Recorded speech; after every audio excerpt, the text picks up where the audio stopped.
buenas noches, mi nombre es Ramón Espejo y estoy muy contento de estar con ustedes en edición central, elecciones 2021, gracias a la señal en vivo de BNP. Nos encontramos a solo 47 días de las elecciones presidenciales y congresales. La campaña comienza a calentar y los candidatos pues ya afinan sus estrategias y ya se muestran en algunos casos medios complicados con las últimas encuestas. Hay un cambio de estrategia en algunos casos que vienen bajando, otros que vienen subiendo, pero la mayoría de ellos tienen la misma finalidad: convencerle a usted que ellos son su mejor opción. Pero usted obviamente no se va a dejar convencer tan fácilmente sin estar informada sobre todo de los proyectos, los planes y las capacidades de estos candidatos para realizar una buena gestión. Los jóvenes también irrumpen en el escenario, pero la juventud no es per se una virtud, es solo una virtud si es que es el motor que va a empujar a una capacidad, a cualidades, además de una buena visión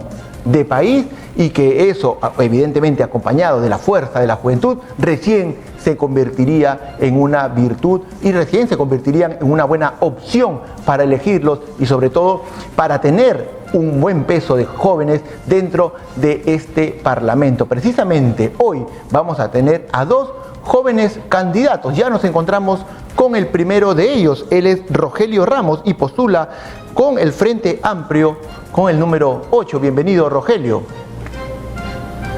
Hola Ramón, gracias por el espacio, gracias sobre todo por darnos también la facilidad de poder llegar a los jóvenes de todo Lima Metropolitana. En este caso yo estoy postulando por Lima Metropolitana y llegar con nuestras propuestas, ¿no? Bien tú decías, no hay que convencernos fácilmente de cualquier candidato, sino que más bien investigar un poco más sobre su trayectoria, su historia y qué propone, si es que esas propuestas realmente son ejecutables o es que nos están contando puro cuento. Eso es que creo que el elector tiene que tomar muy en cuenta eso y verificar en las plataformas de redes sociales, también en los documentos que están subidos en el Jurado Nacional de Elecciones, ¿no? Me gusta que lo digas porque acá en este programa, y se lo repito a todos los candidatos, lo primero que vemos no es la intención o la necesidad. Ya sabemos cuáles son las necesidades, basta con conocer un poco de nuestra realidad y darnos cuenta cuáles son las necesidades que tenemos. Lo importante es la viabilidad de las propuestas. En ese sentido vamos a ponerlas a prueba, espero que no te enojes, pero antes presentarte como un activista ecológico cuyo trabajo de transformación de los cerros en jardines, huertas y áreas de lectura ha llamado la atención de Netflix, la BBC de Brasil y Televisa, entre otras cadenas nacionales e internacionales. Cuéntanos un poquito de eso, a ver, ¿cómo así estas grandes cadenas transnacionales se interesaron en tu trabajo? Sí, justo quería mencionar eso también para que sirva en base como un aval, ¿no? Para los electores, ¿no? Ya no podemos creer, con todo lo que está pasando ahora, ya no podemos creer definitivamente solo en propuestas. Es importante conocer qué ha hecho ese ciudadano que está postulando al Congreso para merecer el voto de la gente.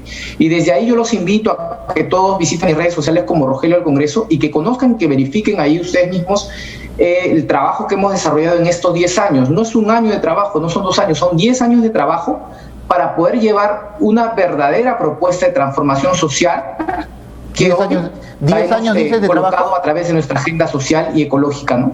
Perdón, entonces queremos que... No te escuché bien, ¿me dices 10 años de trabajo? Sí, son 10 años de trabajo. Yo tengo 10 años de trabajo en diferentes barrios y comunidades con vecinas y vecinos de Lima Metropolitana, y en la actualidad existen en esos barrios como Chorrillos, La Victoria, Comas, Caraballo, espacios que sirven para mejorar la calidad de vida de las vecinas y vecinos, espacios que funcionan actualmente como centros de contención comunitaria, donde no solamente hay áreas verdes, hay una zona de lectura, donde se pueden atender temas de pronto de prevención de enfermedades mentales también, y otras cosas más. Entonces a eso le llamamos el centro de contención comunitaria, y esto ha sido reconocido por plataformas internacionales. Lo que yo sí nunca me imaginé es que de pronto mi historia y la historia de aquí, del barrio, de mi barrio aquí en Comas, iba a llegar a algo tan grande como es la plataforma de Netflix, ¿no? Y ahora desde esa experiencia de pronto poder inspirar la vida de personas en más de 100... Ya, pero para entender bien la última sobre este tema, en realidad, solo para entender mejor, Netflix, la BBC de Brasil, Televisa, se interesan en ¿qué aspecto del proyecto en esencia? ¿Puedes resumirlo en 2 líneas? Sí, Solo para resumirlo, nosotros recuperamos un espacio de 150 metros cuadrados, donde era un basural y estaba lleno de desmonte, lo transformamos en un espacio verde, donde actualmente no solamente tenemos un jardín súper lindo, sino que además tenemos una biblioteca y tenemos zona de descanso y tenemos una zona también con una pequeña lagunita y algunos peces donde las niñas y niños pueden disfrutar estos espacios que no se ve por lo general en los cerros de Lima, ¿no? Claro. Entonces, por ese logro es que nos reconocen. ¿Y dónde queda ese espacio? Está en el asentamiento humano Año Nuevo, en el distrito de Comas, en la parte del cerro, en la ladera. Oh, mira, ahí estamos viendo algunas imágenes, entiendo, y eso es el trabajo que interesó a estas cadenas internacionales. Muy bien, te felicito, realmente esto es encomiable. Ahora sí, vayamos a tus propuestas, ya que estás con muchas ganas de contarnos en qué, digamos, la ley de gestión, propones una ley para la gestión y protección de espacios públicos. Entiendo, tiene relación con este trabajo. Sí, claro que sí. Como te decía, las propuestas que estamos planteando en esta agenda social y ecológica son propuestas que en verdad consideramos nosotros como propuestas de transformación social, verdadera transformación social desde el espacio público. A mí el espacio público me ha transformado la vida, me ha brindado una serie de oportunidades y a varias promociones de niñas y niños también. Entonces, desde ahí consideramos que los ciudadanos necesitamos estas herramientas legales para poder defender nuestros espacios públicos y para poder gestionarlos con el gobierno local de manera adecuada y de manera también que sirva en diversos aspectos, no solo en el tema de salud ambiental, sino que también en el tema de educación y en el tema de pronto incluso de prevención de factores de riesgo ante los temas de inseguridad ciudadana, que hoy se ve muchísimo.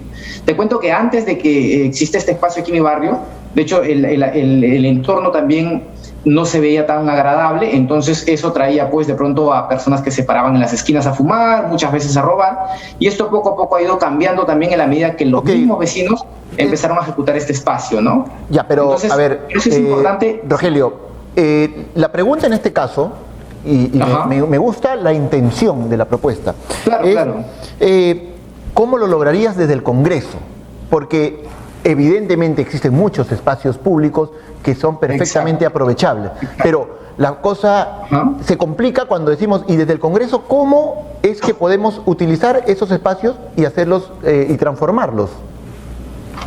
Mire, yo te cuento que estos proyectos para la gestión y protección del espacio público en su momento han sido impulsados y promovidos por el Frente Amplio, ya han sido debatidos en la Comisión de Descentralización, han sido aprobados. Lo que falta ahora, Ramón, es que se lleve al Pleno del Congreso para su debate y para su aprobación. Esto va a permitir que los programas del Estado, no solo los programas del Ministerio del Ambiente, sino que los programas del Ministerio de Educación también y otros de Desarrollo e Inclusión Social, puedan a través de sus programas implementar estos espacios con las comunidades, con las vecinas y vecinos, pero no se puede hacer si es que no tenemos estas herramientas legales. Y precisamente por eso es que ahora se ve que la ampliación de la cochera del Metropolitano se da dentro de nuestro parque zonal aquí en Comas, del Parque Zonal Sinchirroca, y no tenemos pues leyes para poder proteger estos espacios públicos. Entonces sí urge una ley para la gestión y otra ley para la protección del espacio público, y también urge leyes que en todo caso una declaratoria de interés público que declare de interés público la creación de bosques urbanos pequeños, medianos y grandes bosques urbanos en la ciudad o de pronto dentro incluso de los parques. Pero Rogelio, el Congreso declara de interés público proyectos que ya están en marcha.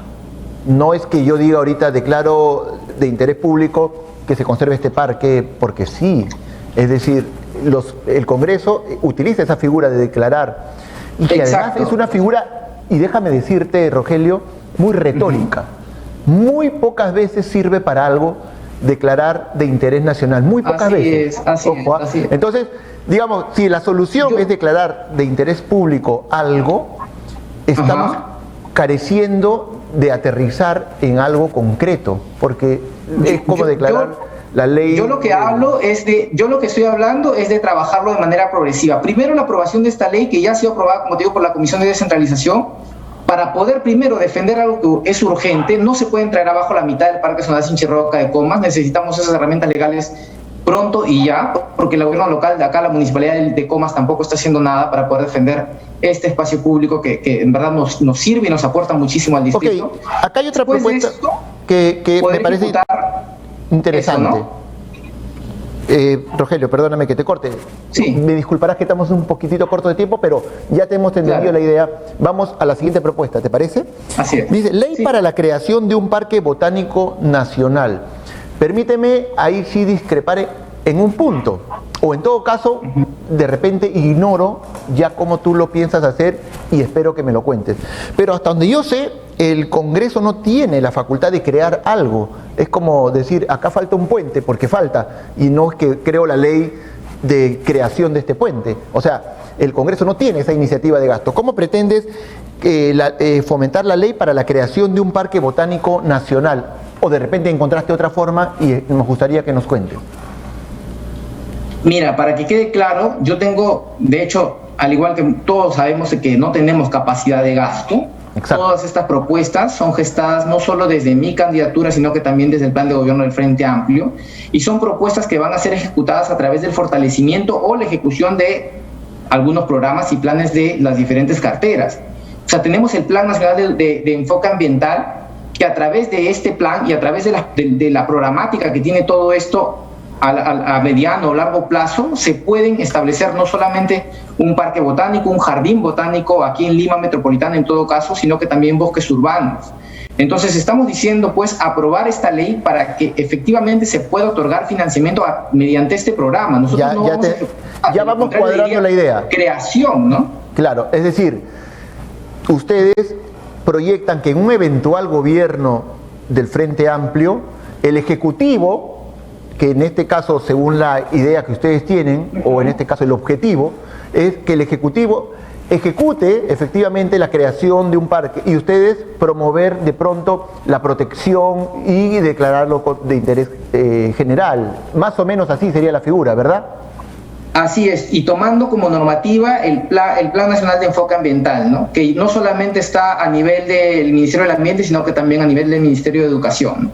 Ahora entiendo que en esa línea está la digitalización y virtualización de todo el sistema educativo. Esto, nuevamente lo mismo, es una necesidad, es un clamor, es, digamos, de prioridad a uno, pero no se ha podido conseguir por muchas razones. ¿Cómo pretendes ustedes hacerlo? Mira, tiene que haber de todas maneras ahí de pronto mucho interés bajo nuestro rol de representación y de fiscalización que se ejecuten planes como el proyecto educativo, claro, como el proyecto educativo nacional, ¿no?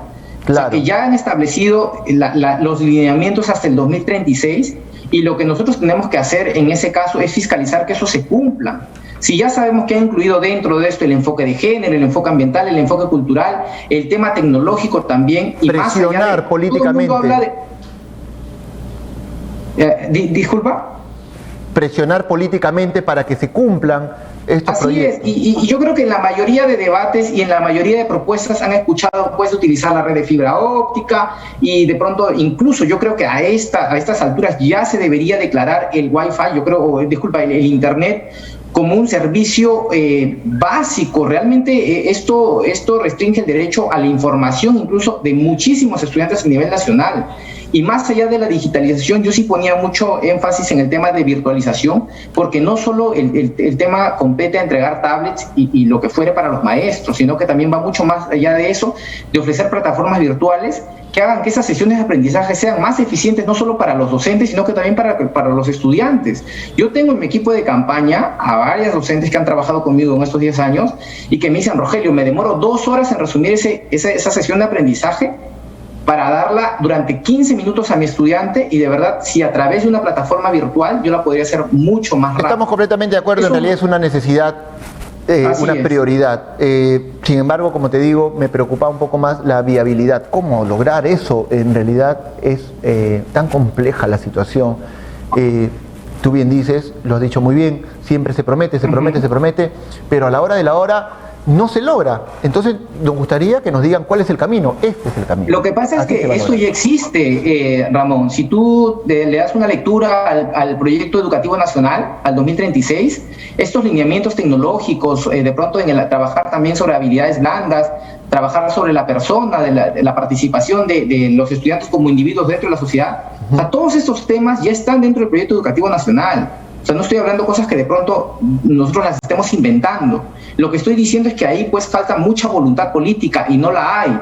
No la hay porque lo único que hacen es... Pero Rogelio, no me negarás que no solamente es voluntad política, ¿eh? O sea, también dentro del proyecto de transporte están las 7 líneas del tren, pero también hay un problema que tiene que ver más con otros asuntos que solamente con voluntad política. Ciertamente la voluntad política es muy importante, pero no es que solo haga falta voluntad política, porque si fuera así, las cosas serían de pronto un poquito más fáciles. Pero en todo caso, lo que tú dices en el aspecto de promover y fiscalizar e empujar políticamente el desarrollo de todos estos proyectos me parece sumamente importante. Rogelio, se nos ha agotado el tiempo. Te doy un minuto para que te despidas de nuestros televidentes y les digas por qué el 11 de abril debemos marcar el 8 de Frente Amplio. Bueno, quiero decirle a todos y a todas, sobre todo a los jóvenes de todo Lima Metropolitana y de los barrios populares, que mis propuestas son propuestas reales, ejecutables y propuestas basadas en estos 10 años de trabajo, y ustedes pueden comprobar todos esos proyectos tangibles y que ustedes pueden verlos en fotos y videos a través de mis redes sociales como Rogelio al Congreso. Desde ahí, desde los barrios populares, se ha gestado esta agenda social, esta agenda cultural, esta agenda ecológica, y también que sobre todo está considerando a las poblaciones, ese 30% de la población que vive y que vivimos en los cerros de Lima Metropolitana y que ningún otro plan de gobierno lo ha considerado, ¿no? Así es que los invito a ver toda esta información y mis propuestas también completas en mis redes sociales como Rogelio al Congreso. Muy bien, fue Rogelio Ramos, candidato al Congreso por el Frente Amplio con el número 8, y estuvo con nosotros. Esta campaña tiene muchas peculiaridades porque ha sido condicionada evidentemente por la pandemia que nos azota y ha obligado a que las plataformas digitales cobren un especial protagonismo. Sin embargo, lo que más se ha notado es en las redes sociales. Y precisamente el TikTok es la red social que ya venía arrasando a nivel mundial, pasando por encima del Twitter, del propio Facebook, el Instagram. Es una red social que verdaderamente ha revolucionado, sobre todo en el mercado juvenil. Nosotros ahora nos encontramos con un candidato que ha sabido usar perfectamente estas redes sociales, que él se ha autodenominado el candidato del TikTok. Vamos a hablar con él, pero siempre bajo la misma perspectiva que nosotros acá en este programa simplemente leemos sus propuestas, las recibimos previamente y les preguntamos a ellos cómo las van a llevar a cabo, no para que simplemente nos la lean y nos digan voy a construir un puente, pero señor, cuando llegue al Congreso le van a decir esto no se puede hacer. No es que yo diga voy a crear la ley de construcción del puente, porque acá hace falta un puente y usted va a votar por mí, y cuando llegue al Congreso van a decir ok, señor, quiero fomentar la ley de construcción del puente, no se puede. Y usted como elector se va a sentir defraudado.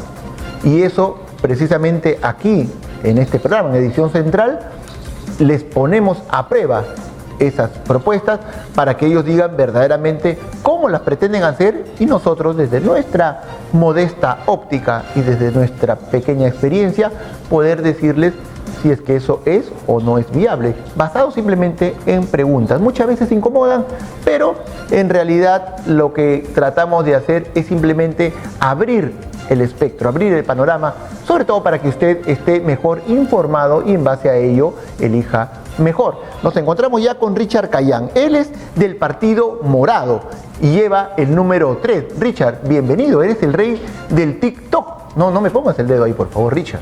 Muy buenas noches. Buenas noches, un gusto saludar a todos los amigos televidentes de su prestigioso programa. Ramón, un gusto saludarte y muchas gracias por dar espacio también a los candidatos por regiones, porque es importante que el país y la población conozca a sus futuros padres de la patria que vamos a asumir el 28 de julio. Ahora, Richard, tú sabes bien que las redes sociales son ahorita claves, tú las utilizas bien, como estamos viendo en pantalla, son tus TikTok. Tú te has autodenominado el rey del TikTok y evidentemente este programa también llega a todo el Perú a través de las mismas redes sociales, de las redes sociales de BNP. ¿Cómo así es que decidiste incursionar en la política con el TikTok? ¿Cómo se te ocurrió digamos, generar contenidos políticos en esta red social?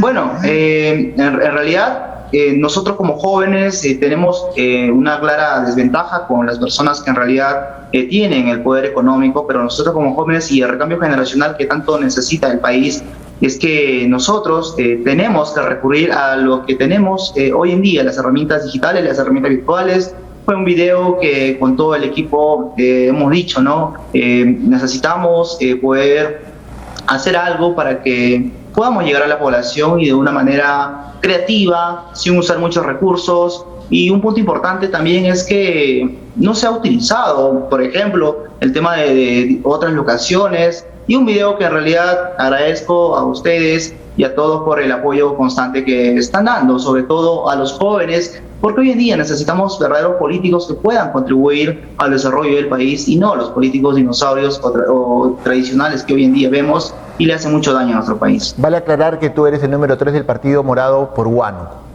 ¿verdad? La región Huánuco es la que tú representas, ¿cierto? Sí, soy el número 3 del Partido Morado, voy al Congreso por la región Huánuco, tengo 30 años de edad y soy comunicador social de profesión. Qué bueno. Richard, propones un agresivo programa de compra de vacunas para inmunizar a toda nuestra población. Richard, ya sabemos que la necesitamos. ¿Cómo sería el plan agresivo? El plan agresivo es que con esta propuesta legislativa no se tenga que esperar en realidad convenios y muchas cosas más que en realidad está haciendo afectando a nuestros hermanos peruanos. Más de 32 millones de peruanos necesitan, en este caso, la vacuna para poder inmunizarse. Y otro punto también es que sabemos que el actual gobierno está adquiriendo vacunas para poder también ir por etapas. Entonces, con este proyecto de ley agresivo se busca que todos, sin condición alguna, puedan ser vacunados. Recordar que la mayoría de ciudadanos que somos Richard, entre 20, 30, 40 años, vamos a esperar la última etapa para poder vacunarnos. Entendemos en realidad, la necesidad. Creo que todo el Perú conoce la necesidad. Todo el mundo conoce la necesidad. No vamos a descubrir la pólvora diciéndole a la gente necesitamos vacunar a la... Ya sabemos. La pregunta es, ¿en qué consiste el plan agresivo? O sea, tú te vas a parar frente al Congreso, al presidente del Congreso, y presidente, cuida la palabra, necesitamos un plan agresivo. Ok, señor, ¿cómo? ¿Cómo es el plan? ¿En qué consiste? Por favor, eso necesitamos que nos expliques.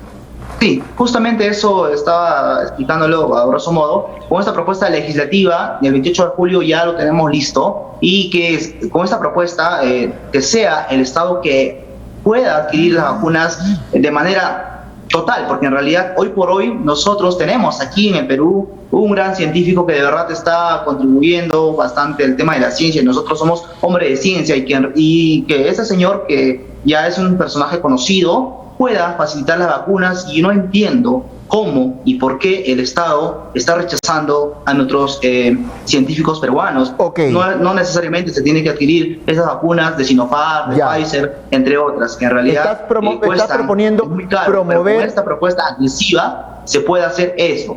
Promover la vacuna peruana. Esa es la propuesta en concreto. ¿Qué pasó? Se nos fue Richard. Qué pena, Richard. Bueno, Richard nos hablaba de promover la vacuna peruana. Vamos a ver si retomamos comunicación. En realidad, lo que dice Richard tiene mucha lógica, porque entre tanto que estamos adquiriendo y negociando y tratando de comercializar y buscar el mejor precio, y ya hemos visto además cuántos problemas hemos tenido con la compra y la comercialización de las vacunas, y además ya se habla de soborno, etcétera. Por otro lado, hay científicos peruanos que están avanzando en el proceso de crear una vacuna peruana. Ya se encuentran, me parece, en fase 2. Creo que está ingresando a la fase 2, pero ellos denunciaban o señalaban que habían perdido apoyo del Estado. Entonces, lo que entendí de la propuesta de Richard, que me parece además bastante lógica, es intentar que el Estado apoye a estos científicos, que les dé mayor apoyo para que pueda acelerar el proceso de tener, digamos, alcanzar el objetivo en el corto plazo. Me parece que ya regresa Richard, ¿sí? Adelante, Richard. Se nos fue la comunicación, pero nos hablabas de un tema muy interesante, de la vacuna peruana. Adelante, Richard. Sí, todavía no tenemos a Richard. Bueno, lo que les decía era que lo que hablábamos era simplemente de la vacuna. La necesitamos, eso ya lo sabemos. Sinopharm, AstraZeneca, etcétera, van a venir en grandes lotes, pero va a demorar. Si el Estado promoviera más la vacuna peruana, esto de repente mejoraría. Esa es la propuesta, ¿verdad, Richard? Así es, Ramón, de verdad nosotros como ciudadanos y también como políticos tenemos claro lo que vamos a hacer y nosotros nos hemos puesto en lo que en realidad muchos peruanos están sufriendo y hoy por hoy ya estamos prácticamente encerrados un año y no vamos a esperar que otro año se espere. Recordar que una pandemia normalmente dura entre 2 o 3 años, pero sabemos que el Perú vive una situación caótica a diferencia de muchas países de nuestra región. Es por ello que nosotros como congresistas vamos a presentar esta propuesta legislativa que sea un programa agresivo y sobre todo que se dé prioridad a nuestros científicos peruanos. Tenemos un científico que en realidad quiere dotar de vacunas, que ya está en la fase 3 y que ante el abandono de las autoridades tuvo que ir a otros países a cumplir la 4ª etapa de acuerdo a los protocolos que se tiene que cumplir. Eso es uno de nuestros compromisos y una de nuestras propuestas de verdad agresiva. Nosotros vamos a ir a trabajar y no a calentar asiento. Muy bien, me parece muy bien el tema de la vacuna peruana. Es algo que muy pocos han tocado, al menos aquí en BNP todavía no hemos encontrado muchos candidatos que hablen así frontalmente de la vacuna peruana. Me parece muy bien en este caso tu propuesta. Hay una que me interesa mucho dentro de las que nos has enviado. Dice, ley antiprófugo que busca retener por 12 meses después de terminar su mandato a expresidentes, congresistas, gobernadores regionales, alcaldes y altos funcionarios del Estado. Nadie se salva. A ver, explícanos bien. Retener por un año, ¿de qué se trata? Ok.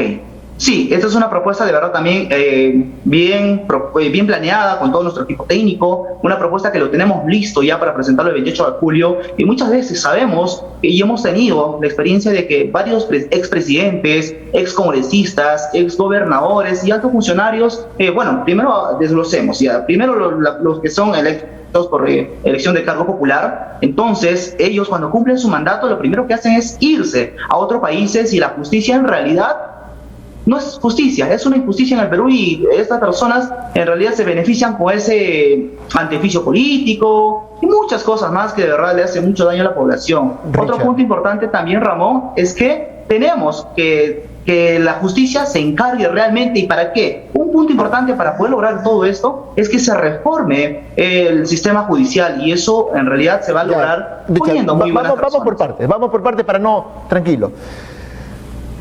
Estás partiendo del presupuesto en el que el presidente, el ministro, el gobernador regional, el alcalde u otro alto funcionario cometa un delito, ¿verdad? O esté denunciado por un delito. O es que me pareció entender que la propuesta era a todos, aún no hayan sido siquiera denunciados, no pueden salir del país.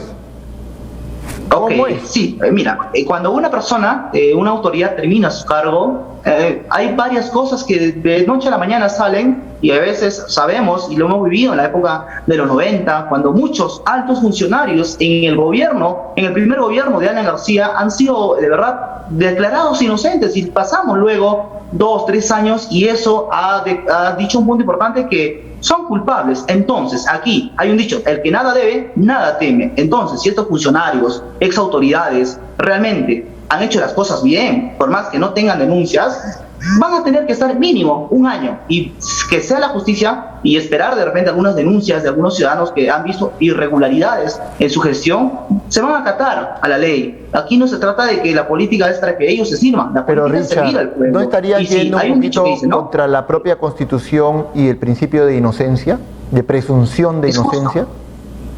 Eso justamente, hay un dicho que dice...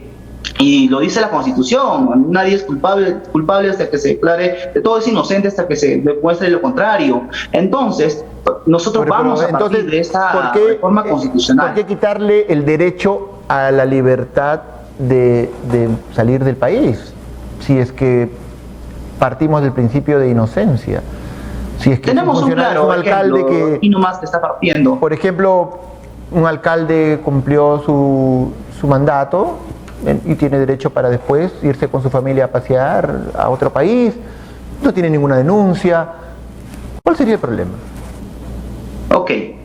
Hay un dicho, y siempre lo he podido comprobar en mis 15 años de política que tengo. Yo me vengo formando desde los 5 años y he podido notar que alcaldes hacían las cosas bien o hagan las cosas mal, o gobernadores, siempre tienen denuncias, y esas denuncias no quedan a veces en el vacío, y que sea la justicia misma que se encargue de declarar inocente o declarar culpable a alguien. Recordar un claro ejemplo, hemos visto el caso de Inostroza, ¿no? El señor está ahí refugiado en España, ¿y cuándo le va a llegar la justicia? Claro. Si la ley hubiese sido clara. Ok, pero si es que tiene denuncias, si es que la ley le dice que le declara impedimento de salida del país, eso ya está claro, eso ya no hay que legislar sobre eso, eso ya está legislado.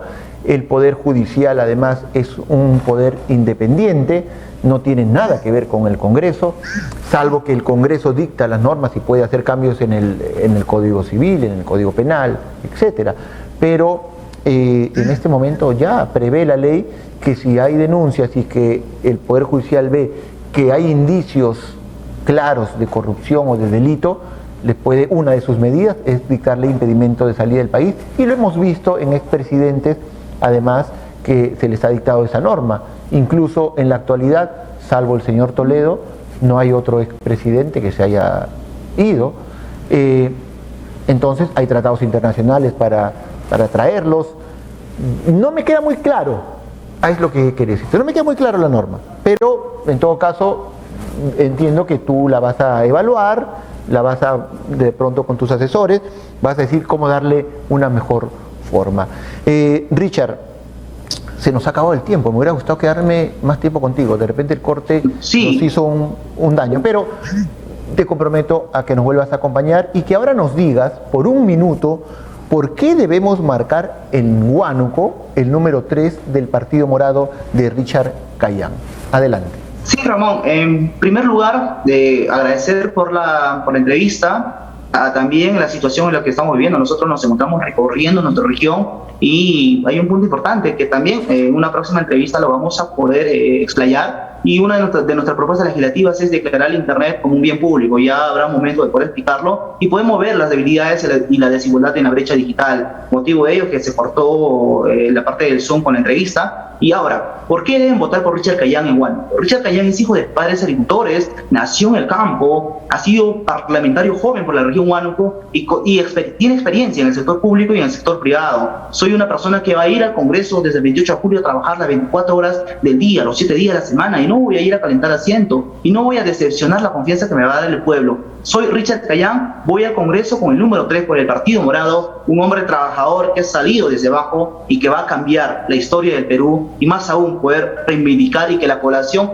vuelva a creer verdaderamente en los políticos. Eso es mi compromiso. Entonces, este 11 de abril, no se olviden de marcar las 3 M del Partido Morado y escribir el número 3. Muchas gracias, Ramón. Un saludo a todos tus amigos televidentes. Hasta una nueva próxima oportunidad. Buenas noches. Fue Richard Cayán, el número 3 del Partido Morado en Huánuco, en la hermosa región de Huánuco. Ahora sí les decía que la comunicación digital es en este momento la gran protagonista de la campaña, y después de la pausa vamos a hablar con un especialista en comunicación, en política y sobre todo en comunicación digital. Pausa y regresamos.